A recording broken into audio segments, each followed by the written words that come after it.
Centrelink. You'd have a hard time for a job. You have to write a job application. Mr. Nityananda, what have you done? Well, I walked through a crowley.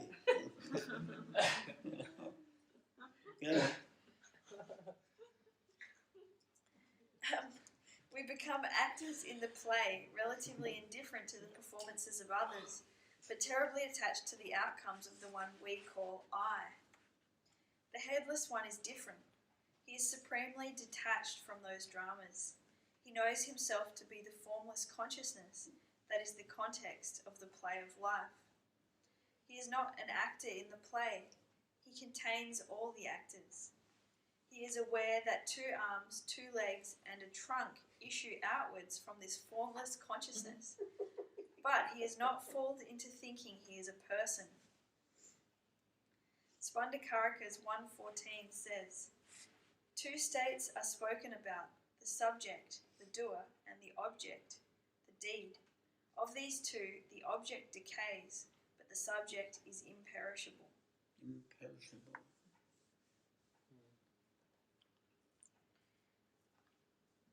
The yogi thus must remember the subject, the headless one. The subject, the I am, is the headless one. The self that Bob is always referring to is the headless one. So. Washington Irving's story, The Legend of Sleepy Hollow, always resonated powerfully for me. The main character is pursued by the image of a headless horseman, which is terrifying and final. He is a primal figure evoking the myth of Yama, Lord of Death. But as in the Katha Upanishad, where the terrible Yama becomes the guru and gives instructions on the self to Nachiketa, so death is always the friend of the yogi. If there were no death, there would be no yoga. Yoga conquers death by conquering that which is temporary. It lops off the head of the temporary personality and the finite mind. It puts us in touch with what is eternal and ever-present, behind the endless succession of personalities and events. The headless horseman is not only the threat of death, but also the threat of enlightenment. It is not only the cruel enemy trying to humiliate the personality, but also the benevolent guru trying to slaughter the ego. And beyond that, it is the self, for the headless one is me and you. Just as I am... Nice paragraph. That's a great paragraph. Go on. Just as I am the I, so each of you is the I too. There is only one I in your universe, and the way to find it is by looking inward. There is one subject, but many objects. So I often call attention to that because it's quite remarkable. We talk about subject and object in a sentence, and subjects and objects, but in each of our universe, the subject is one.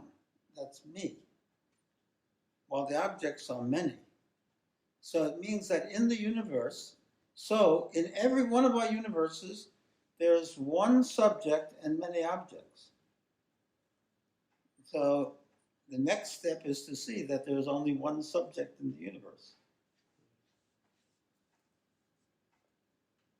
And that, in other words, we must partake in the same subject. That's why there's common humanity underneath everything. It's really common. We all are Shiva. We're all the same person, playing different roles. Is what Shaivism would say, but go on. When we look around from the point of view of the headless one, we feel certain that each of the other people is also the subject of his own universe. You are the Shiva of your own universe. You are the subject of your own universe. Are you the Shiva of your own universe? Are you the subject of your own universe? Yeah. Our drama, we love to think about our story so much. Our hopes, our aspirations, our fears, our defeats, our disappointments, our frustrations, and on, brooding and brooding about ourselves.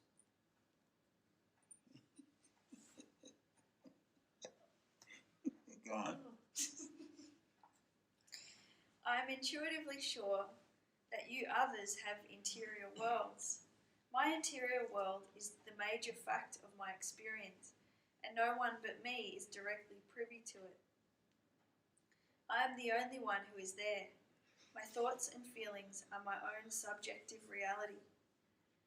Notice that since I am the only one who lives inside it, I am the only one who is directly concerned with investigating and uplifting my inner world. That is why each of us has to take responsibility for our own spiritual growth. Okay, go on. First one. Meditation 1, Headlessness. If Douglas Harding had looked in the Shaivite text Vijnana Bhairava, he would have found Dharana 62. The yogi should contemplate... You're not going to try the Sanskrit? No, it's all right. The yogi We'll give you a pass. Pass, thank you. The yogi should contemplate the entire open space or sky under the form of the essence of Bhairava and as dissolved in his head.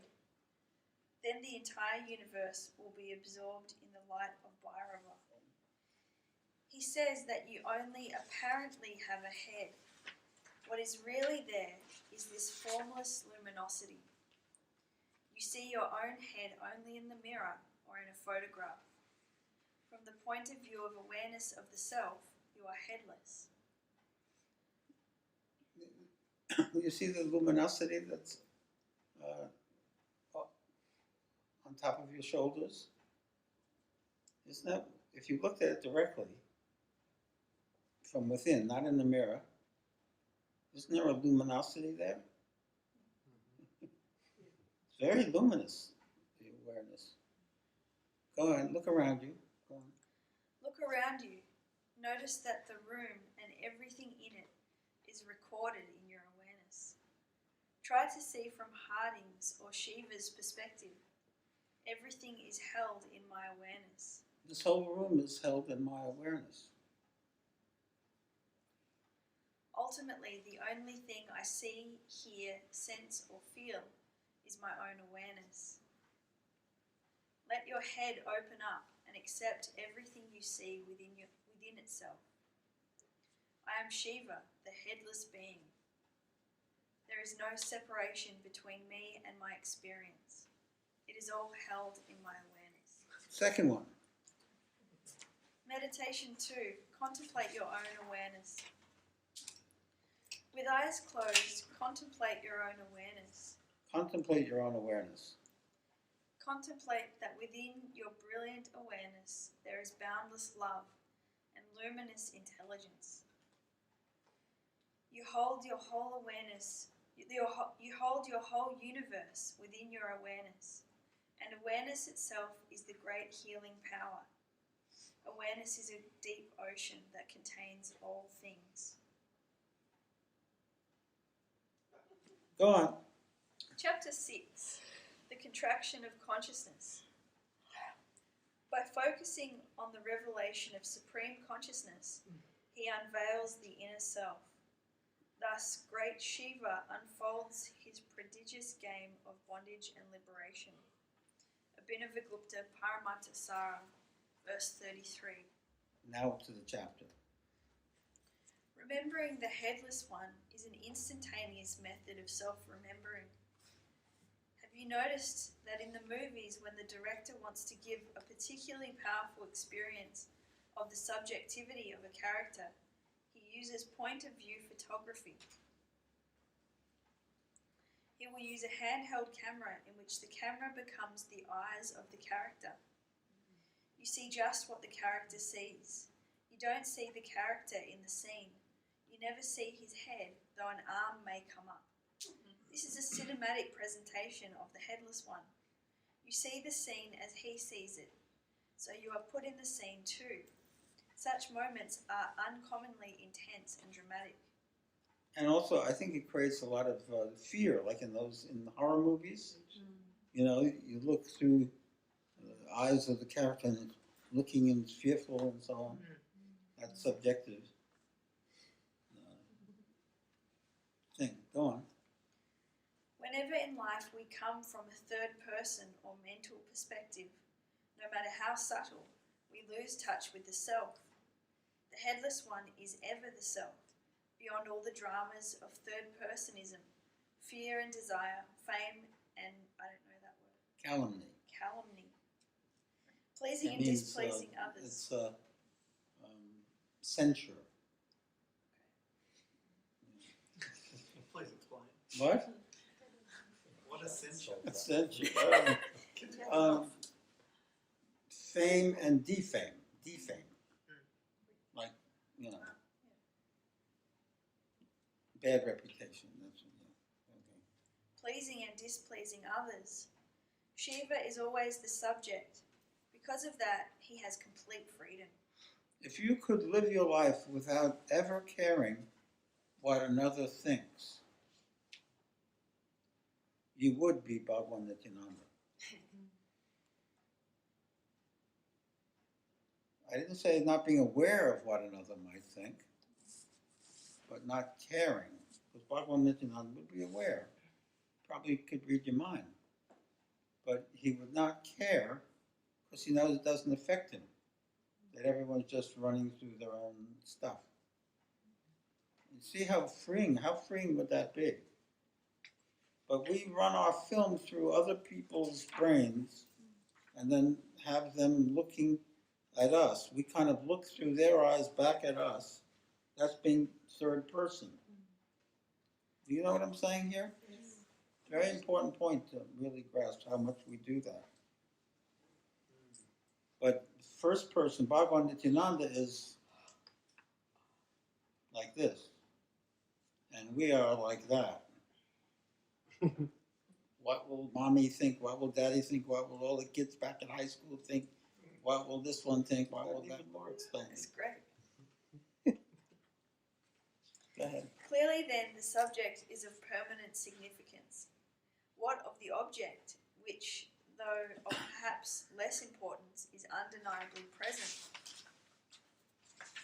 The third sutra of Pratyabhijna Hridayam says, Right. The universe is manifold because of the differentiation of reciprocally adapted objects and subjects.